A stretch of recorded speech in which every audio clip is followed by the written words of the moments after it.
본문을 강론할 때 주님 성령께서 저와 여러분에게 감동하셔서 이 본문을 통해서 주시는 하나님의 음성을 듣게 하시기를 원합니다. 오늘 읽은 본문은 우리 주님께서 십자가 지시기 전날 밤 제자들과 마지막 저녁을 드신 후 유언처럼 하신 말씀의 일부입니다. 이 말씀을 하시기 전에 주님께서는 친히 수건을 허리에 두르시고 제자들의 발을 일일이 다 씻어 주셨습니다. 그러나 일이 매우 심각하게 돌아가고 있었습니다. 마귀가 벌써 시몬의 아들 가롯 유다의 마음에 예수님을 팔 생각을 넣어 그 유다의 마음 속에서는 그 일이 진행되고 있었습니다. 우리 주님께서 사단이 그 마음에 들어간 가룟 유다를 향하여 내 하는 일을 속히 하라 하시고 떡을 하나 찍어 그에게 주셨습니다.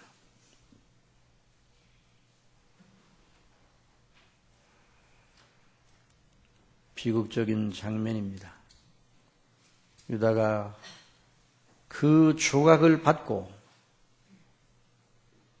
그 떡 한 조각을 받고 곧 나가니 밤이르라.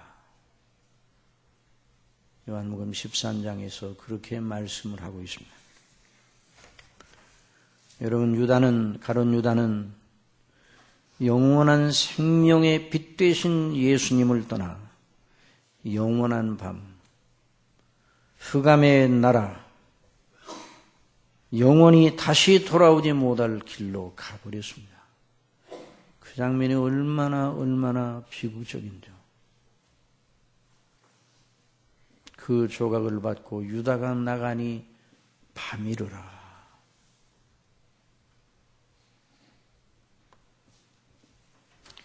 이제 남은 제자들, 영생의 말씀이 계심에 우리가 누게로 가오리까?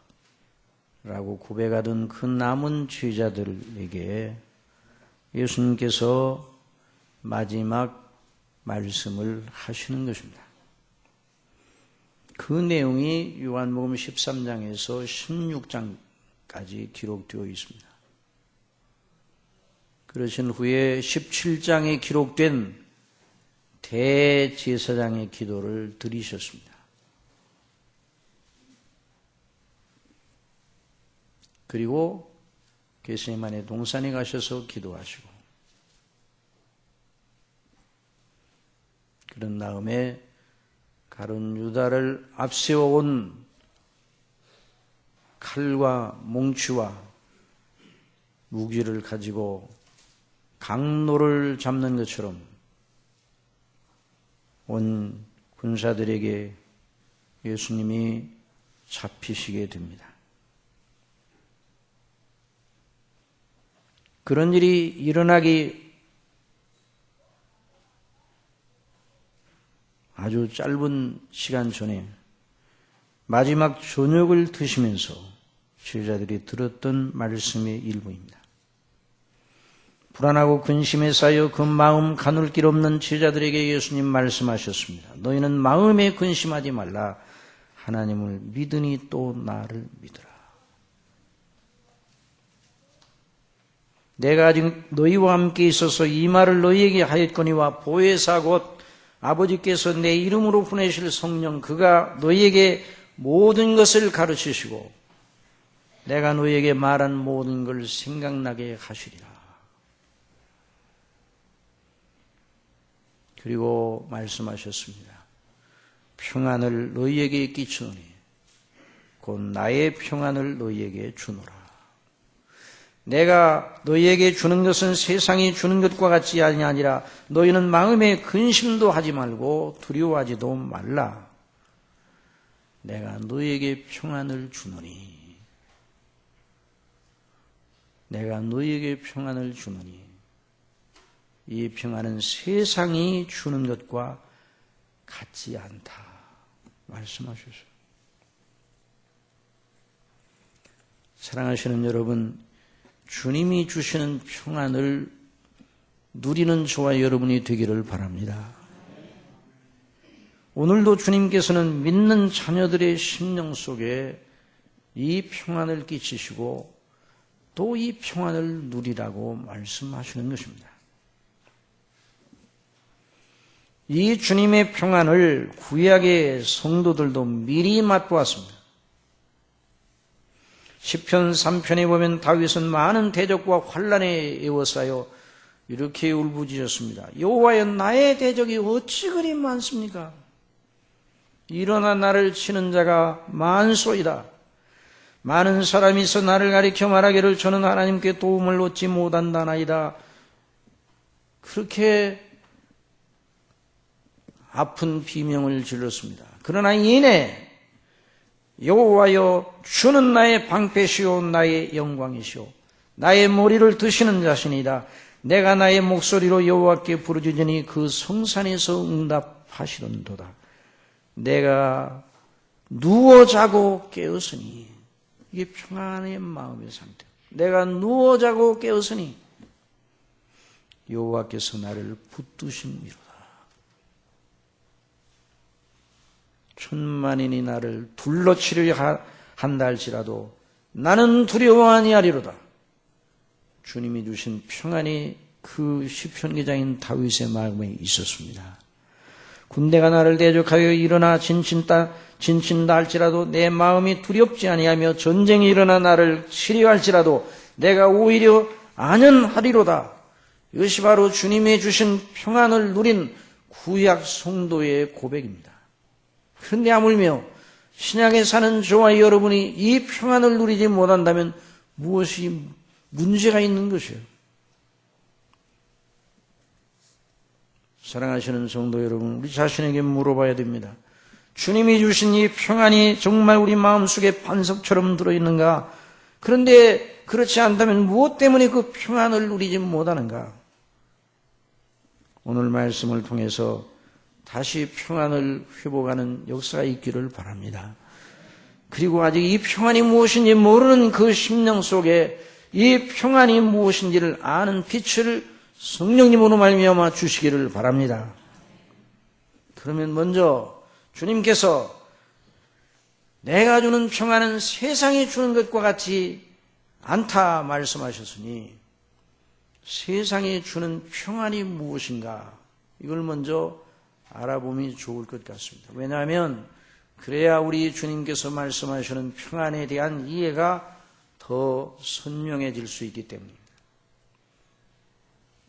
세상이 주는 평안이 무엇입니까? 저와 여러분을 포함한 사람들이 이 세상에 살면서 어느 때나 늘 누리기를 원하는 일반적인 평안이 무엇입니까? 저와 여러분이 몸을 입고 있으니 모든 일이 잘 되고 번영하여 의식주 생활이 안정되고 또 몸도 건강하고 그랬으면 좋겠어요. 이와 같은 일이 우리 모두에게 있기를 바라는 것 잘못된 일이 아니에요.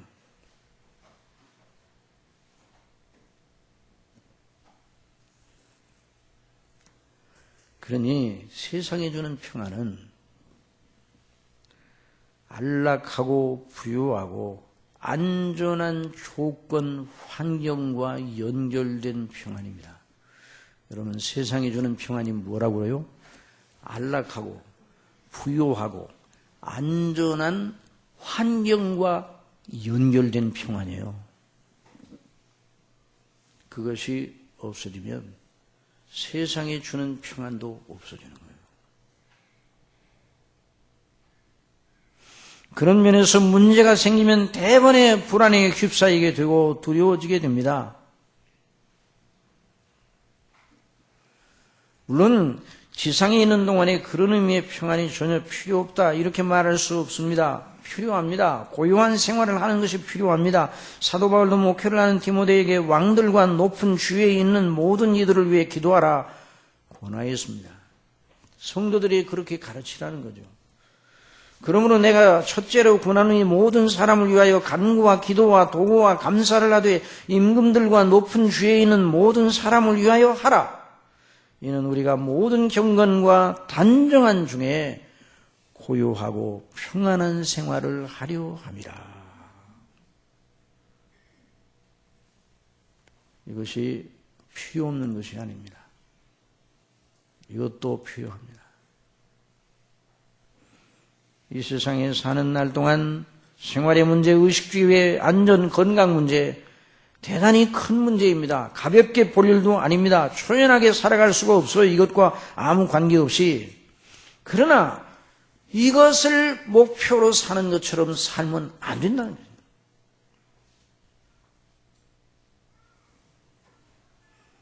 마태복음 6장 25절에서 우리 주님께서 말씀하셨어요. 염려에 이르기는 무엇을 먹을까, 무엇을 마실까, 무엇을 입을까 하지 말라. 이는 다 이방인들이 구하는 것이라. 이방인들은 누구예요? 하나님을 알지 못하는 사람들이에요.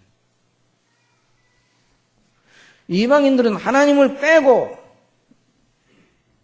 자기 인생의 의미를 찾는 사람이에요. 하나님 없이 삶의 목표와 희망을 걸고 어디다 거는가? 무엇을 먹고 무엇을 마시고 무엇을 입을까?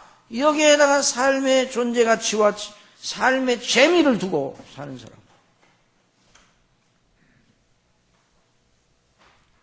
그것이 전부입니다.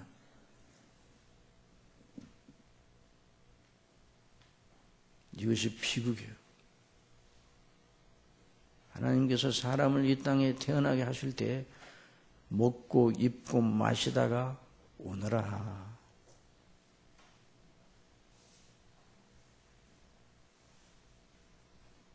그렇게 하지 않으셨어요. 몸을 입고 있는 동안에 그것도 필요하기는 하지만 그것은 방편이에요. 그래서 우리 예수님께서 방편과 본질을 바꾸어 사는 어리석은 우리들을 향해서 경고하십니다. 몸이 의복보다 중하지 아니하며 목숨이 음식보다 중하지 아니하냐. 몸을 위하여 의복이 있는 것이고 목숨을 위하여 음식이 필요한데 너희들의 사는 모습을 보면 의복을 위해서 몸이 있고 음식을 위해서 목숨이 있는 것 같아.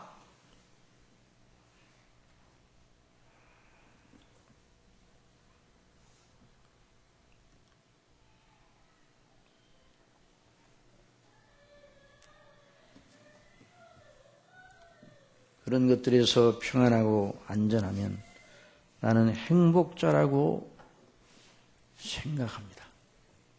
남들도 그렇게 여깁니다. 참 복도 많지. 이것이 세상에 주는 평안의 수준입니다. 이 수준에서 마음을 떼시기 바랍니다. 이 수준에 매여 있으면 결국 흙으로 돌아가는 거예요.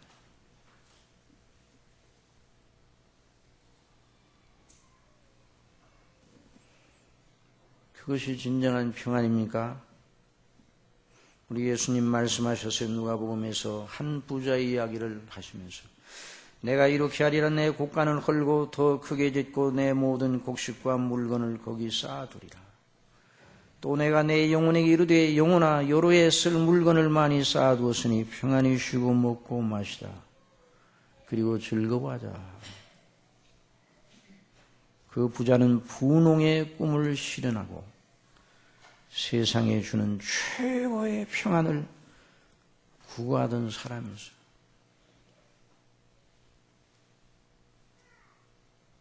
행복한 고민에 휩싸인 사람이었어요. 어떻게 하면 이 곡식을 바로 잘 보관해서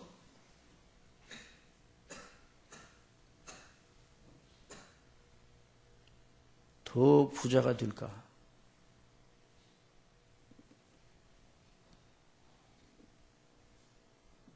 내 영혼아 여러 해 쓸 물건이 쌓였으니 평안히 먹고 마시자. 즐거워하자.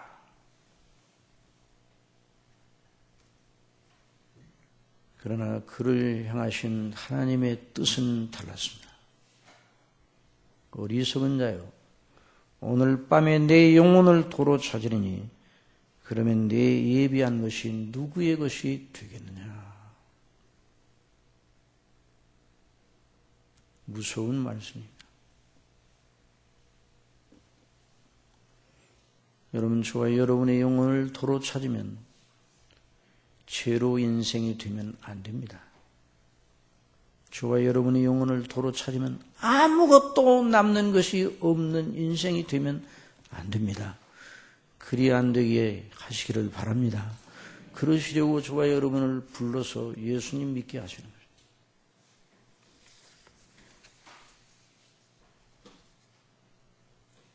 하나님 빼놓고 인생의 평안과 행복을 말하는 건 정말 미련함의 극치입니다.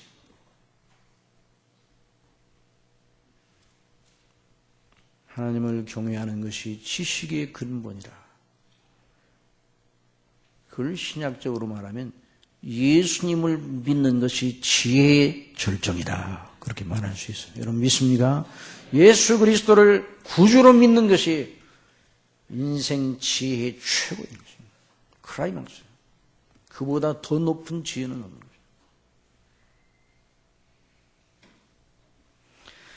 하나님을 마음에 두기 싫어하고 자신의 인생을 구가하는 것은 사형 판결을 받은 줄도 모르고 희낙낙 옥에서 나가 펼칠 생활의 꿈으로 취하기에는 미련한 죄수와 같은 것입니다.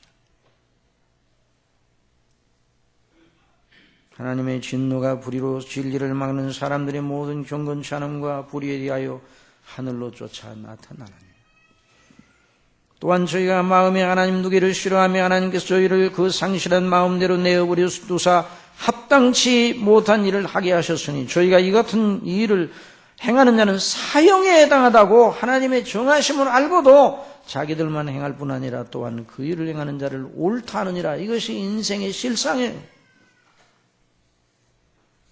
잘 먹고 잘 입고 잘 누리고 있으면 잘 사는 것이라고, 그게 웰빙이라고 생각합니다. 그러나 여러분, 사람이 그런 면에서 여러 차이가 있죠. 눈에 보이는 면에서. 그러나 여러분,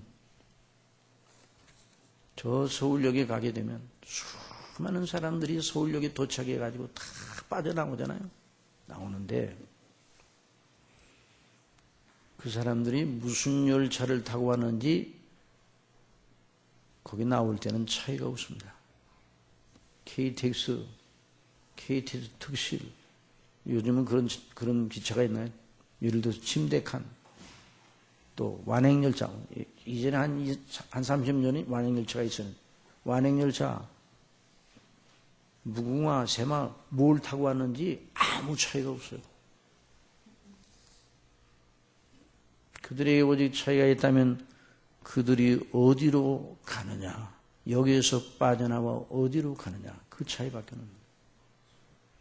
여러분 인생에 살다가 영원히 죽어 영원히 떠나게 되는데 어디로 가느냐, 그것이 문제입니다. 여러분은 갈 곳이 마련되어 있습니까? 영원한 처소가 어디입니까? 단 2곳밖에 없어요. 아브라함과 동일한 믿음을 가진 자들에게 허락된 하늘에 있는 영원한 아버지의 집, 바로 그것이 한 곳입니다. 예수님이 지금 그것을 생각하시면서 평안을 말씀하십니다. 너희는 만에 근심하지 말라. 하나님을 믿으니 또 나를 믿으라. 내 아버지의 집에 거할 것이 많도다. 이게 복음입니다. 여러분, 이게 복음입니다. 이걸 늘 들으시기를 바랍니다. 내 아버지 집에는 거할 것이 많도다. 이 땅에 있으면서 그 아버지 집을 늘 바라보며 사모하는 사람, 그 사람이 복 있는 사람이에요. 외국에 나가 있으면 고국을 생각하고 집을 생각하잖아요. 늘. 그래서 믿음의 사람들이 히브리서 11장에 제가 이 땅에 있을 때 나그네로라, 자신을 나그네로라 증거하였다고 했어요. 이는 본향 찾는 것을 나타내미니 저희를 위하여 하나님께서 하늘에 예비하신 본향, 그 본향 찾는 것을 나타낸다. 내 아버지 집에 거할 곳이 많도다. 그렇지 않으면 너희에게 이르시리라. 내가 너희를 위하여 처소를 예비하러 가노니 가서 너희를 위하여 처소를 예비하면 내가 다시 와서 너희를 내게로 영접하여 나 있는 곳에 너희도 있게 하리라. 이것이 바로 세상에 주는 평안과 차원이 다른 것입니다. 우리 주님이 주시는 평안은 궁극적으로 아버지의 처소에 영원히 이루게 하는 그런 복락입니다. 그러니까 이 평안은 아버지와 연결된 평안, 아버지의 집과 연결된 평안, 하늘과 연결된 평안, 그 평안을 가진 사람은 복이 있습니다. 그 평안을 가졌더라도 여러 가지 이 땅에 사는 날 동안에 힘들고 어려운 문제가 있다 할지라도 여전히 그 사람의 복은 어디로 간 것이 아니에요. 그런 건 다 지나가는 그림자와 같은 것입니다. 그래서 사도 바울은 말했습니다. 만일 땅에 있는 우리의 장막집이 무너지면 하나님께서 지으신 집 곧 손으로 지은 것이 아니요 하늘에는 영원한 집이 우리에게 있는 줄 아노니 과연 우리가 여기서 탄식하며 하늘로부터 오는 처소로 덧입기를 간절히 사모하노니 이렇게 입음은 벗은 자들로 발견되지 않으려 함이로다. 여러분, 우리 성도는 벗은 자들로 발견되지 않습니다. 하늘에 있는 처소로 덧입게 됩니다. 그러면 이 땅에 있는 성도가 이 세상에 살 때 많은 어려움과 손실도 있을 수 있지만은 영적으로 그 사람은 그리스도 안에서 결코 손실자로 벗은 자로 나중에 나타나지 아니하고 그리스도 안에서 부유한 자로 나타납니다. 그리고 끝내 이 육신의 장막집을 벗으면 하늘에서 오는 그 처소로 덧입는 거예요. 덧입는 거예요. 하늘로부터 오는 처소로 덧입기를 간절히 사모하노니 이렇게 입으면 벗은 자들로 발견되지 않으려 함이라.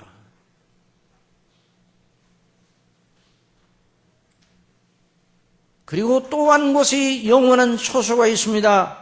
그건 멸망의 자식들을 위하여 예비된 지옥입니다. 오늘날 이 지옥에 대한 이야기를 하면 많은 현대인들이 싫어한다고 그럽니다. 그러나 중심교회 성도님들이요, 지옥에 대해서 말할 때마다 하나님께 감사하시기 바랍니다. 아이고, 나도 지옥에 속한 사람이었는데.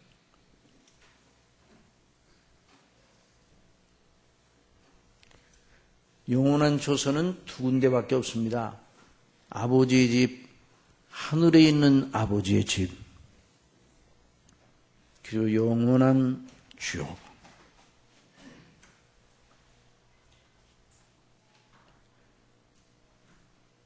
중간 시대는 없습니다. 연옥과 같은 것은 없습니다. 연옥은 중세 로마 교회가 만들어내서 지금도 가르치고 있는 허구의 장소입니다. 무슨 장소라고요? 허구예요. 거짓이요, 거짓. 오늘날은 기술이 많이 발전해서, IT 기술이 발전해서 홀로그램이라는 게 있더라고요. 그런데 여기서 연설을 하게 되면 그 장치가 작동되면 5군데에서 진짜 서서 그 사람이 말하는 것처럼 그렇게 보이는가 봐요. 그러나 허구입니다. 그 사람은 한 군데밖에 없는 것이에요. 여러분, 연옥은 없습니다. 사람이 만들어냈습니다. 원래 이 복음을, 성경이 말하는 복음의 정형을 버리게 되면요, 교묘하게 사람이 꾸며대기 시작하는 것이죠.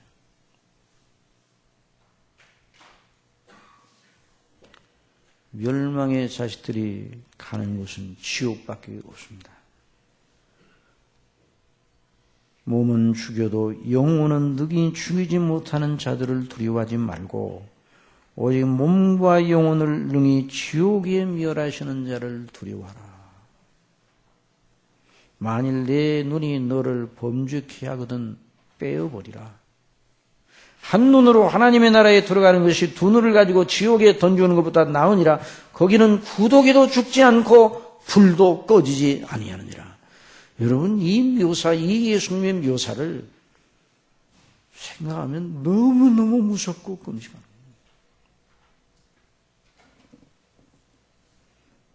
여러분은 어디로 가게 되어 있습니다?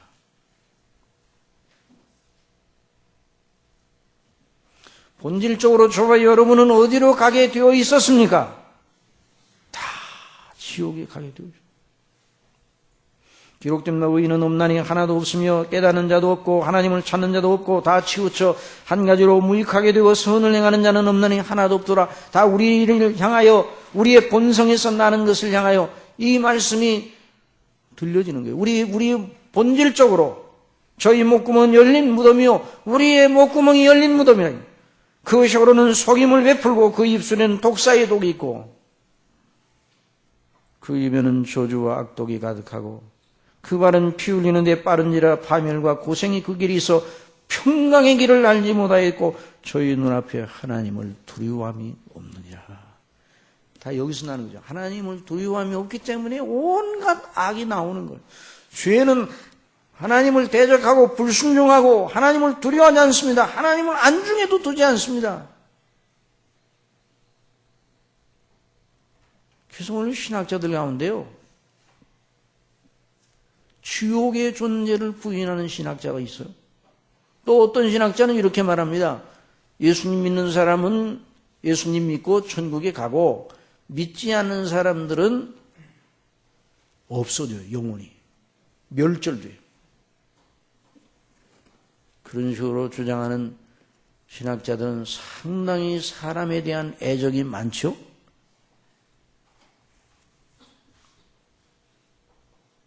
그건 거짓된 것이에요. 그런 신학자가 말하는 천국은 진짜 천국이 아닙니다. 여전히 인간적으로 생각할 것이기 때문에. 여러분, 우리 사람에게서 나는 건 우리에게 유익을 주지 못합니다. 만물보다 심히 부패한 것이 무엇이라고 했습니까?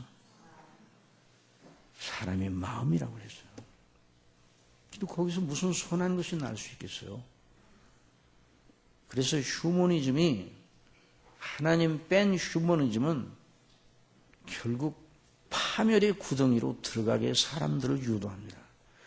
온갖 책들이 많아. 요즘 책이 하도 많아가지고 뭘 읽어야 될지 모를 정도로 홍수시대. 인생에 대한 여러 길을 가리키는 여러 인생의 비법을 가리키는 책들도 많습니다. 그러나 어디서 나왔는지를 알아야 돼요. 출처. 그 근원이 어딘가를 알아야 돼요. 하나님으로부터 나오지 않은 건 다 사람을 속이는 것입니다.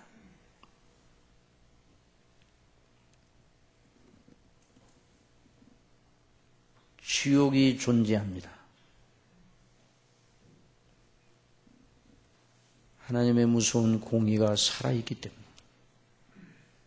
그러니까 저와 여러분을 향한 평안, 우리 주님의 평안도 주님의 공의를 무시한 평안이 아니에요.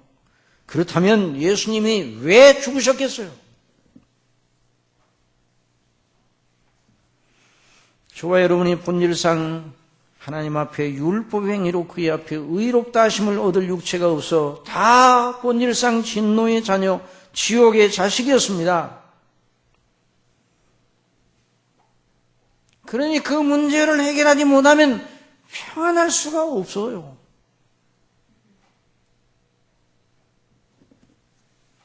우리 예수님이 그 문제를 위해서 이 땅에 오셔서 예수님이 십자가에서 그 문제를, 그 죄의 문제, 하나님 앞에서의 평강을 다 상실하고 하나님의 진노 아래 있는 우리를 건져내시려고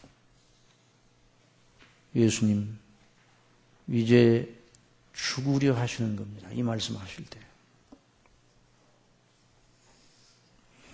평안을 너희에게 주노니 곧 나의 평안을 너희에게 주노라. 또 그 앞에 보면 성령께서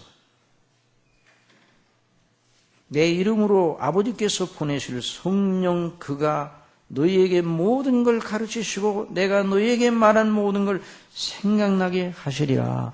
성령께서 뭘 생각나게 하시는가? 예수님의 평안에 대한 말씀을 생각나게 하시고, 아, 그 평안이 바로 이 평안이구나 하는 걸 깨닫도록 하신다는 말씀입니다. 우리 예수님이 그 평안을 이룩하시기 위해 큰 대업을 앞에 두고 계셨어요. 지자들은 이해하지 못했습니다. 주님께서 내일 모진 고난을 십자가에 받으시고, 모진 고난을 받으시고 십자가에 못 박히시려고 그걸 생각하시며 겟세마네 동산에 기도하시면서 피땀 흘리셔서 기도하셨는데, 여러분, 예수님이 평안을 약속하셨어요. 그런데 예수님 정작 당신 자신은 평안하지 못해요. 평안을 약속하신 분이 그렇게 당하는데 무슨 평안인가 이런 생각이 불쑥 나올 정도로 너무 처참하게 당하시기만 해요. 만일 내가 유대인의 왕이든 네가 너를 구원하라. 십자가 밑에 그와 같이 대제사장들과 서기관들과 장로들도 함께 희롱하여 가로되 저가 남은 구원하였을 때 자기는 구원할 수 없도다. 저가 이스라엘의 왕이로다. 지금 십자가에서 내려올지어로다. 그러면 우리가 믿겠노라.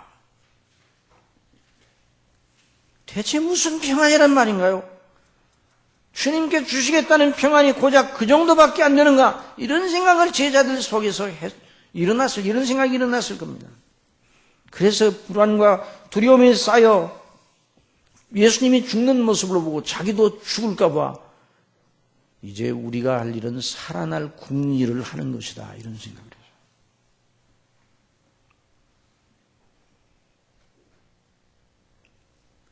그런데 사실은 그런 때라도 믿어야 되는데 여러분 믿음은 한번 다시 믿음은 눈에 보이는 것을 넘어서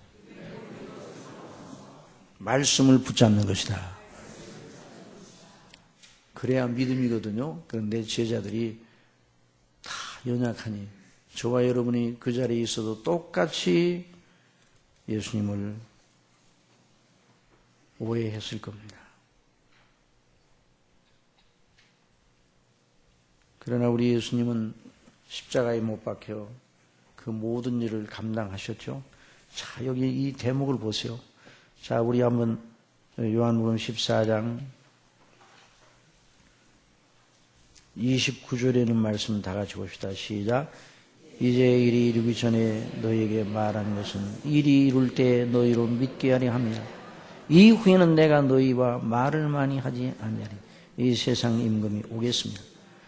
그러나 저는 내게 관계할 것이 없으니 오직 내가 아버지를 사랑하는 것과 아버지의 명하신 대로 행하는 것을 세상으로 알게 하려 함이로다. 일어나라. 여기를 떠나자. 여러분, 예수님에게 문제되는 건 오직 한 가지뿐이었습니다. 무엇입니까? 무엇이겠어요? 예수님께 문제되는 건 딱 한 가지밖에 없어요. 예수님은 어떤 경우에나 딱 한 가지가 중요해요. 그것만 예수님은 족하는 거죠. 한번 따라 합시다. 아버지의 명하신 대로.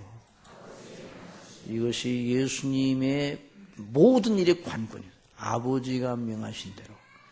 그게 아버지의 뜻이면 그러니 별일이 일어나고 굉장한 일이 일어나고 막 소란하고 그래도 예수님의 마음은 흔들리지 않았어요.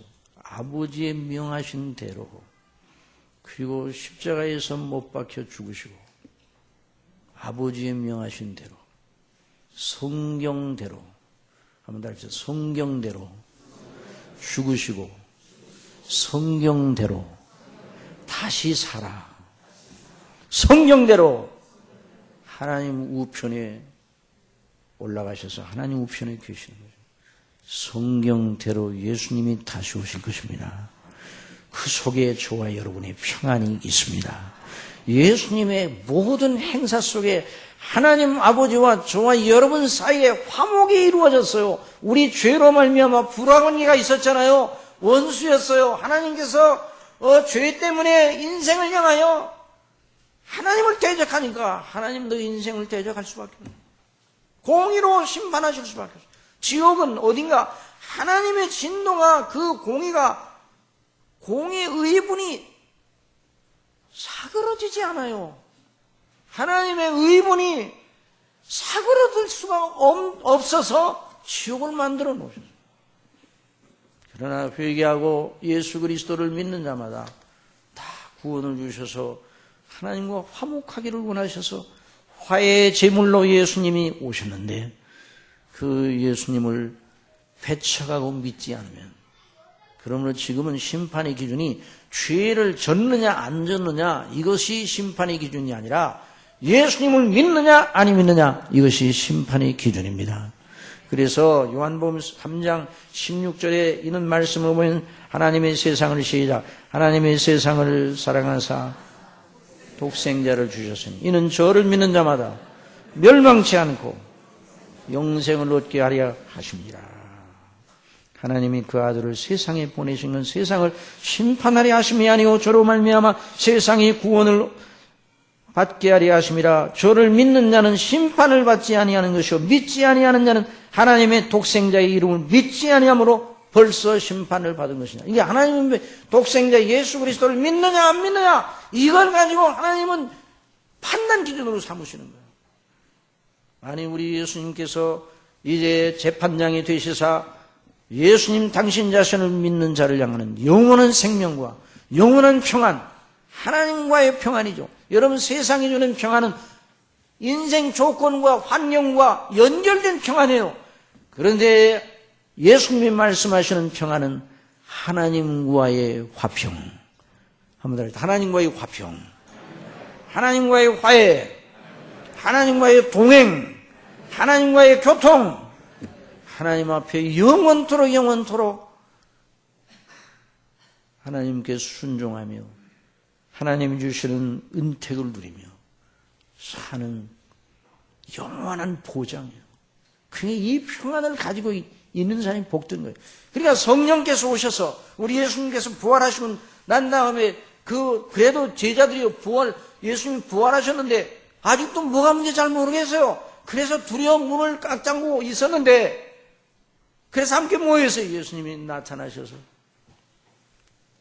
손 옆구리를 보여주시면서 너에게 평강이 있을지로다. 손과 옆구리를 보여주시면서 너에게 평강이 있을지로다. 그 손과 옆구리, 그것이 우리를 위한 대속의 죽으심, 하나님과 우리 사이에 평강이 이루어졌다는 그 말씀 아니에요? 그러니까 평강을 선포하시고 말씀하여 숨을 내쉬며 가라사대 성령을 받으라 말씀하셨거든요. 성령님이 오셔서 바로 예수님이 이룩하신 그 놀라운 화해와 화평의 복음을 깨닫게 해주시니 제자들의 심령이 불이 붙어가지고 그 불이 꺼질 줄을 몰라요. 이런 불이 저와 여러분의 심령에도 활을 타기를 바랍니다.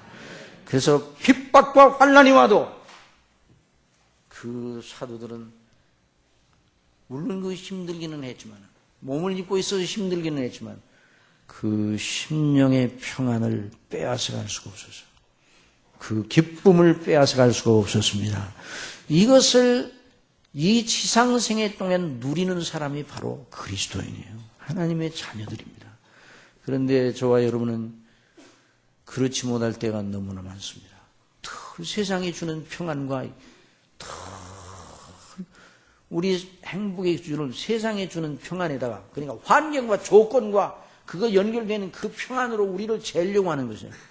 그러니까 낙담하고 어떤 데는 우쭐거렸다가 금방 우쭐거리는 사람이 어느 정도로 빨리 넘어지는 줄 압니까? 우쭐거리고 바로 그 다음에 넘어져. 아니, 우쭐거리는 것 자체가 벌써 넘어져 있는 거예요. 그러면 또 꼬꾸라져가지고 비굴해지고 낙담하고 그렇죠. 그러니까 세상에 주는 평안을 추구하게 되면 우리의 삶이 자빠져 날마다 무릎이 깨지는 어린아이와 같은 그런 삶이에요. 그러나 우리 주님을 바라보고 십자가의 대속의 은혜를 묵상하고 성령의 인도하심을 바라서 아버지의 집을 내다보고 영적으로, 한번 영적으로 하나님과의 관계 속에서 하나님을 아버지로 부르짖으며 하나님 나라의 영원한 영광의 소망을 가지고 내가 이리 봐도, 내가 이렇게 이 세상에 이렇게 고생하고 이렇게 초라하고 내 모습 보면 다 사람들이 초라하게 생각하고 감동을 안 받겠지만 여전히 나는 하나님의 자녀요 하늘의 시민권자이다. 나의 나라는 영원한 아버지의 나라다.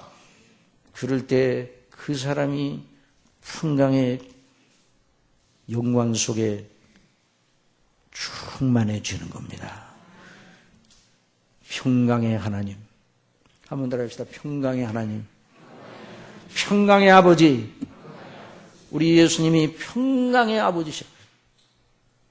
성령께서 평강을 주십니다. 하나님의 나라는 먹고 마시는 것에 있는 것이 아니라 성령 안에서 의와 평강과 희락이라. 그래서 이 한 주간 동안도 그래서 늘 예수님의 대속의 은혜를 생각하고 또 생각하고 그렇게 해야 되는 거예요. 어떤 경우라도 그럴 때 우리 눈이 밝아져서 내가 이 땅에 뭘 해야 될 것인가? 이 상황에서 내가 어떻게 해야 될 것인가? 동행하시는 주님과 늘 교통하면서 나아가게 되는 겁니다. 이런 평안이 넘치게 하여 주옵소서.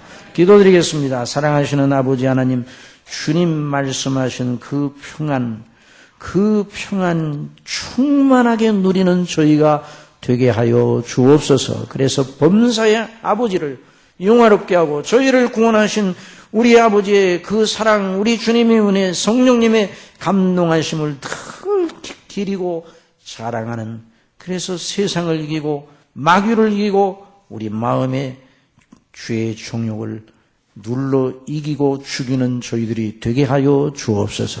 그래서 그리스도의 형상, 하나님 아버지의 명하신 대로만 하는 걸 최고의 기쁨으로 여기셨던 우리 주님의 형상을 날마다 본받아 자라가게 하여 주옵소서. 예수님의 이름으로 기도드립니다.